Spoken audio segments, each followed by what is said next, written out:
you want someone, I think, in a relationship that you can spar with. And it's partly because you have hard problems to solve. And if the person that you're with isn't willing to put forward their opinion, then you only have half the cognitive power that you would otherwise have.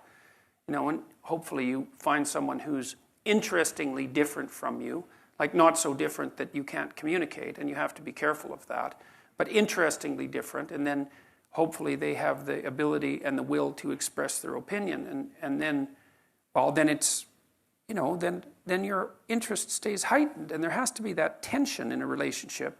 People think, well, I want to get along perfectly with my partner. It's like, no, you probably don't. You just get bored, and then you go looking for trouble. And so you want a little bit of trouble in the relationship, and a little bit of mystery, and a little bit of combativeness, and the ability to exchange opinions forthrightly. And I trust her, which is a huge element. I mean, when we finally did decide to get together permanently, we were both in our later 20s. And, one of the things that I had learned by that point and insisted to her about was that we had to tell each other the truth.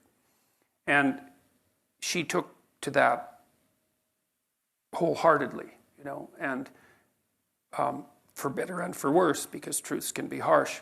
Does that include, does this outfit make me look like that? Yeah, well, the truthful answer to that is I don't answer questions that are likely to get me in trouble. Yeah, so... I have a son who will answer honestly, and it's infuriating, but then I realized if you want the truth, talk to Tamara. I'll tell you. Well, that's the thing, it's useful to know. The truth is empowering. Truth tellers are charismatic, and actually both my sons are brutally honest, which is disconcerting. Yeah. But I can see that it's made them very formidable, and because of people trust them and the friendships, and just it gives them and you've written a lot about this. Well, if I tell my wife that she looks good in an outfit, she knows that I mean it. Yeah. And so there's some utility in that. And then if you're silent and say, I don't answer questions, that she goes and changes it. Well, sometimes she'll say, do you like this? And I'll tell her that I don't. And that doesn't necessarily make her happy in the moment. Right. But if I do say I like it, she knows that I mean it. And, I actually like her sense of style a lot. So it turns out that 90% of the time it's pretty easy for me to say, look, I think you look great, and mean it. Mm-hmm. And, she's a fairly harsh standard bearer too. Like she's insisted that I stay in whatever reasonable physical shape I happen to be in. That was something that she's very demanding of. And I would say that it's the same from my side. And we've been good at negotiating, which is, what do you want from a partner fundamentally? What do you want and need? I mean, the first thing is that, well, hopefully, like I said, you're blessed with the fact that you find each other attractive. And I think it's very difficult for the relationship to begin or proceed or sustain itself without that. But having that, then what do you want? Well, you want someone that you can trust. You want someone that you can build a view of the future with. And you want someone that you can negotiate with. And that's very hard to negotiate with people because they have to tell you what they think. They have to know what they want or figure it out. They have to tell you what they want. They have to be satisfied when they get what they want, which is also a very difficult thing to manage.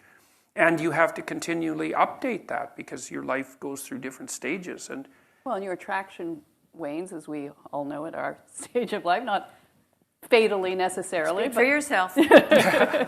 but you will go. I mean, you will not be 25 forever. So that has to be renegotiated. Yeah, well, and you have to work at that too, right. And that's something that people also don't understand because they tend to think that, well, that all romantic interaction should be spontaneous.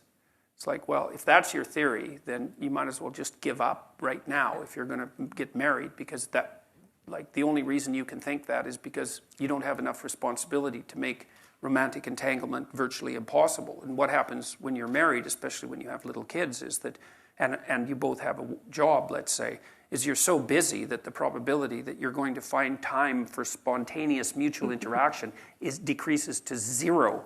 And so if that's what you're hoping for, then you're never going to have it. And so what you have to do is you have to make time for each other. And, if you're dating, when you're establishing a relationship, well, you put some effort into it. You decide that you're going to go out for dinner and you dress up to some degree and, you try to present yourself to each other in some halfway mutually acceptable manner.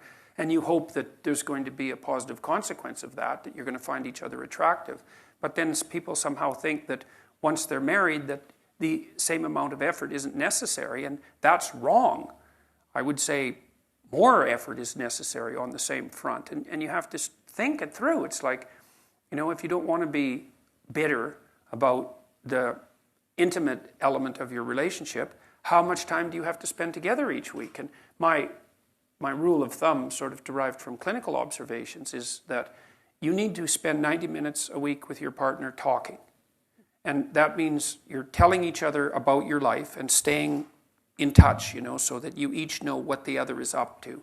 And you're discussing what needs to be done to keep the household running smoothly. And you're laying out some mutually acceptable vision of how the next week or the next months are going to go together, right? So that keeps your narratives locked together like the strands in a rope. You need that for 90 minutes or you drift apart. And you need to spend intimate time together at least once a week and probably more like twice. And that has to be negotiated. And if you don't negotiate it and if you don't make it a priority, then it won't happen in all likelihood. And then, well, then you don't have it. And that's a catastrophe because there's not that many things in life that are, intrinsically, what would you say, engaging and meaningful and pleasurable and also bonding, all of that. And if you let that go, then, well, part of you dies and part of the relationship dies. And, well, then there's always the possibility of becoming attracted by alternative entanglements, which you would do if you had any spirit left, right? I mean, that's the thing is if your relationship at home is entirely unsatisfying sexually, what are you supposed to do with that? Nothing? You're supposed to just bear it? I mean, in one way, the answer is yes, because it's your marriage. But another way is, well, what, that's all the fight you've got in you? You're going to just let the erotic element of your life die and accept everything that goes along with that because you're not willing to cause a bit of trouble to ensure that it's maintained? And, and we're not very good at thinking these things through consciously. And people are bad at negotiating, period, as far as I can tell. But they're particularly bad at negotiating things that are deeply private. How much do you want your partner to know about you anyways? It takes a lot of trust to have a real conversation about what you need and want.